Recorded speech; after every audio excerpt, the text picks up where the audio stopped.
AI, artificial intelligence, कृत्रिम बुद्धिमत्ता। जहां पूरी दुनिया में खौफ था कि आर्टिफिशियल इंटेलिजेंस लोगों की नौकरी छीन लेगा।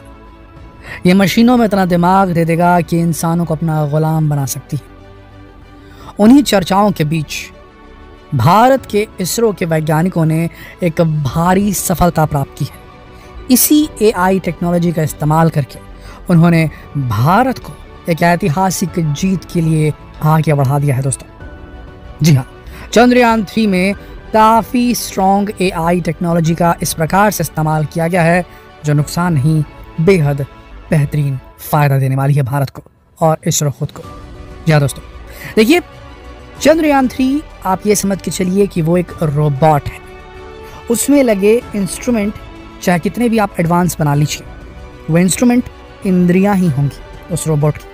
आँख, नाक, कान, जिसे वो अपने आसपास के इलाके को एक्सप्लोर कर सकेगा, उसके बारे में इंफॉर्मेशन गैदर कर सकता है। बस क्या दिख रहा है, क्या महसूस हो रहा है, वही कर सकता है बस।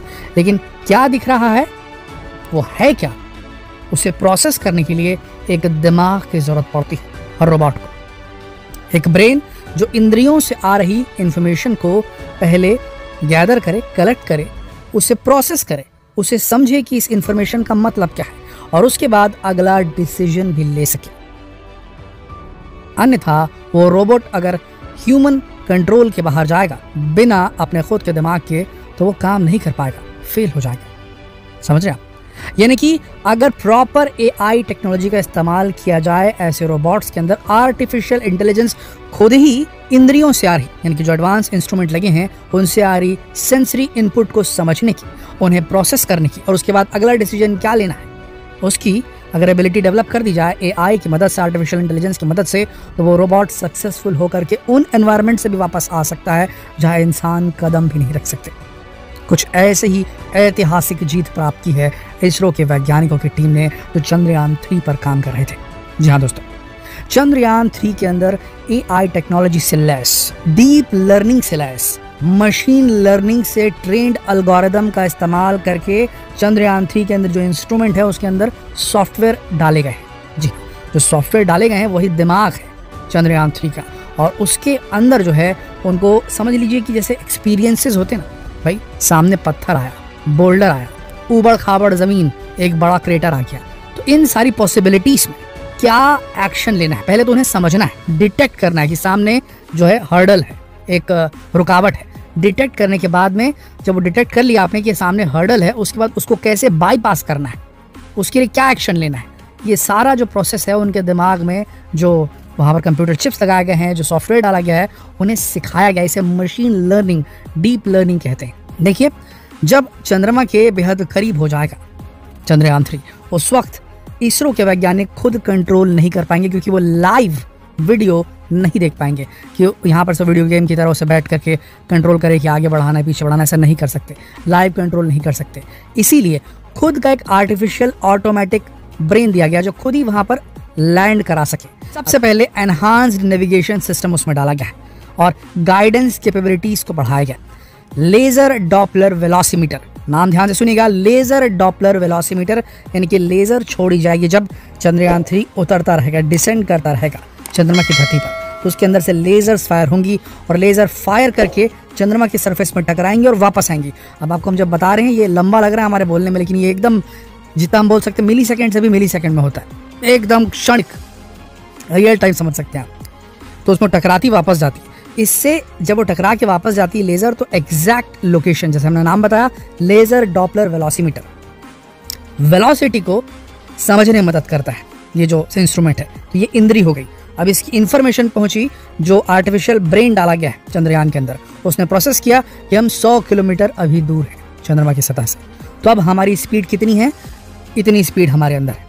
अब इस 550 किलोमीटर प्रति घंटे की स्पीड से हम नीचे उतर रहे हैं, हमें इससे कम करने की जरूरत है 300 किलोमीटर के अंदर। तो वहां से ब्रेन सिग्नल भेजेगा, जो उसके थ्रस्टर्स लगे हुए हैं, जो रेट्रो रॉकेट्स, जो जिस डायरेक्शन में गिर रहा है चंद्रयान 3 उसके ऑपोजिट फायर करेंगे। उन्हें एक पर्टिकुलर स्पीड पे फायर करने का अब जो है कमांड देता है, जो आर्टिफिशियल ब्रेन, आर्टिफिशियल इंटेलिजेंस से लैस जो ब्रेन है चंद्रयान-3 का। और उसके बाद वो थ्रस्टर्स काम करेंगे और स्पीड जो है 550 से 300 किलोमीटर प्रति घंटे में आ जाएगी जब वो नीचे डिसेंड करना शुरू करेगा। तो इस प्रकार से लेज़र वेलोसीमीटर जो हुआ यहाँ पर, लेज़र डॉपलर वेलोसीमीटर, वो इंद्रिय हुआ और उसकी इंद्रियों की आने वाली जो उसकी सेंसरी इनपुट है उससे समझा जो ब्रेन है उसके अंदर चंद्रयान-3 के AI ब्रेन, और उसने फिर डिसीजन लिया कि ये करना है। ठीक उसी तरीके से आपको बता दें चंद्रयान-2 में बहुत सारी प्रॉब्लम्स थी, उस वक्त AI टेक्नोलॉजी इतनी डेवलप नहीं हुई थी। तो चंद्रयान-2 जो था वो जब नीचे उतर रहा था तो उसको करना क्या पड़ता था, उसको अपने कैमरे से स्टैटिक इमेजेस खींचने पड़ते थे। वो फोटो खींचता था नीचे जो है उसका, और उसे खींच करके फिर उसका जो कंप्यूटर उसके अंदर जो फिट था उस ज़माने का 2019 का, वो उसको स्टडी करता था कि ये डार्क दिख रहा है मतलब यहाँ गड्ढा है, इस पर रोशनी पड़ रही है, यानी कि ये ऊपरी सतह है, तो हमको डार्क जगह नहीं उतरना है, सफ़ेद वाली सतह पर उतरना है। उसको एनालिसिस करता था। तो इसमें क्या रहता था, थोड़ा लैग आता था, थोड़ा डिले आता था, थोड़ी देर में प्रोसेस कर पाता था इस इन्फॉर्मेशन को, तो उसका डिसीजन भी लेट से होता था।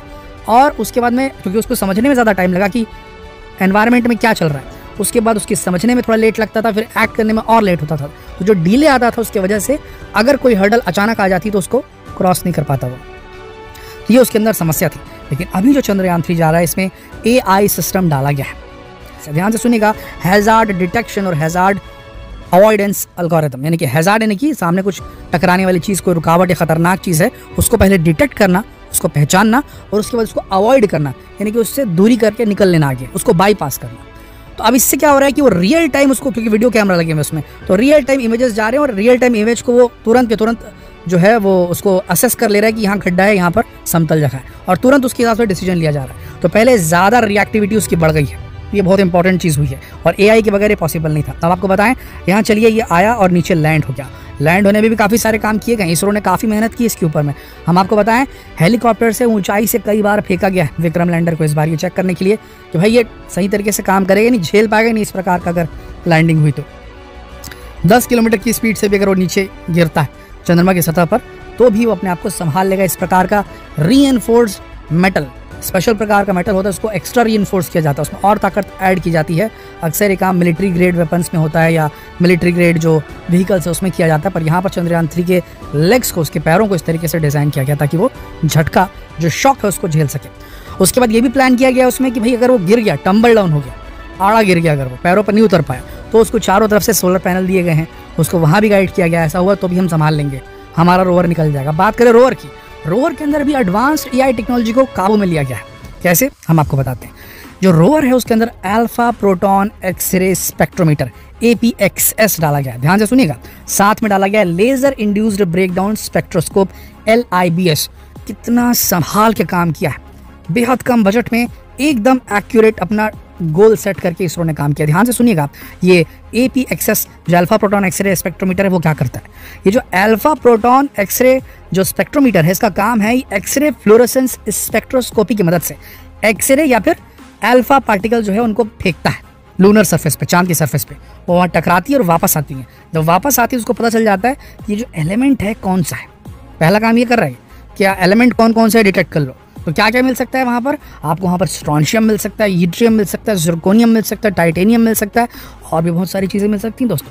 काफ़ी वैल्यूएबल चीज़ें और रेयर अर्थ एलिमेंट में मिल सकते हैं। तो पहले आइडेंटिफाई करो कि भाई कौन कौन सा एलिमेंट यहाँ पर ज़मीन में पड़ा हुआ है। तो उसके लिए वो जो है APX इंस्ट्रूमेंट जो है एलिमेंटल कंपोजिशन चेक करने के लिए, एलिमेंटल कंपोजिशन क्या है लूनर सरफेस की, उसको आइडेंटिफाई करने के लिए डाला गया। अब ये क्या हुआ, ये हुआ उसकी इंद्रिया, रोवर प्रज्ञान की, और इसको प्रोसेस क्या करेगा, इसके अंदर जो AI ब्रेन है वो प्रोसेस करेगा, फिर इस इन्फॉर्मेशन को वो भेजेगा इसरो के सेंटर में। लेकिन जो AI सिस्टम है उसके अंदर जो बिल्ट इन किया गया है रोवर के अंदर, वो ये कंफर्म करेगा कि भाई हमको देखना कहाँ है, हमको कहाँ चेक करना है, वो चेक करेगा। उसके पहले जो कैमरे लगे हैं उससे चेक करेगा कि दिख ऐसा रहा है तो पॉसिबिलिटी है कि आयरन हो सकता है।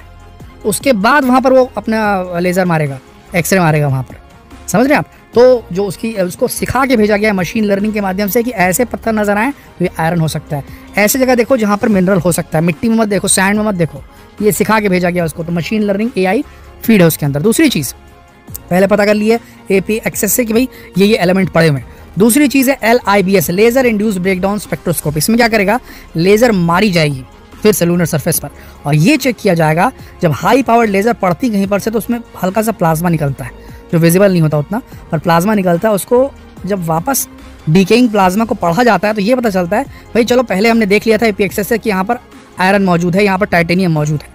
पर अब जब हम इसे लिप से स्टडी करेंगे, इस इंस्ट्रूमेंट से, तो हमको ये पता चल जाएगा इसमें आयरन इतना हो सकता है और टाइटेनियम इतना हो सकता है, यानी उसकी अबंडेंस कितनी है, कितनी ज़्यादा मात्रा में मौजूद है। पहले ट्रेस पता करना कौन कौन से एलिमेंट है, एलिमेंटल कंपोजिशन, दूसरा कितनी मात्रा में मौजूद है। तो कितना सोच समझ के इसरो के वैज्ञानिकों ने इसे प्लान किया हुआ है। अब ये पूरा जो गोल देख के आपको समझ में आ जाएगा भाई क्यों भेजा गया चंद्रयान 3। तो कुल मिला के देखा जाए तो AI टेक्नोलॉजी को बेहतरीन तरीके से इस्तेमाल किया, एक हिसाब से काबू कर लिया इसरो के वैज्ञानिकों को। इस पर तो हम हर भारतीय को, इसरो के वैज्ञानिकों को बधाई देनी बेहद ज़रूरी है। तो जितना हो सके इस वीडियो को शेयर करें फेसबुक पर, व्हाट्सएप पर, यूट्यूब पर। और अगर आपको ये वीडियो पसंद आया तो कृपया यूँ देख कर ना जाए। इस वीडियो में 2 शब्द अपने मन के ज़रूर लिखें।